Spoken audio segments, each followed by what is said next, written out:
ৰাজ্যজুৰি চলি আছে বিজেপিৰ সদস্যতা ভৰ্তি অভিযান। শনিবাৰে বঙাইগাঁও চহৰত বিজেপিৰ অসম প্ৰদেশ প্ৰভাৰী তথা প্ৰাক্তন সাংসদ হৰিশ দ্বিবেদীৰ উপস্থিতিত সদস্যতা ভৰ্তি অভিযান অন্তৰ্গত ঘৰে ঘৰে গৈ সদস্যতা ভৰ্তি অভিযান চলোৱা হয়।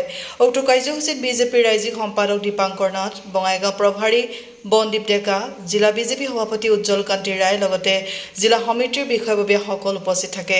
উল্লেখযোগ্য যে সদস্যতা ভৰ্তি অভিযান কাৰ্যসূচী পূৰ্বে জিলা বিজেপি কাৰ্যালয়ত আগন্তুক বঙাইগাঁও বিধানসভা সমষ্টিৰ উপ নিৰ্বাচনক কেন্দ্ৰ কৰি অনুষ্ঠিত এখন সভাও অংশগ্ৰহণ কৰে বিজেপিৰ অসম প্ৰদেশ প্ৰভাৰী তথা প্ৰাক্তন সাংসদ হৰিশ দ্বিবেদীয়ে।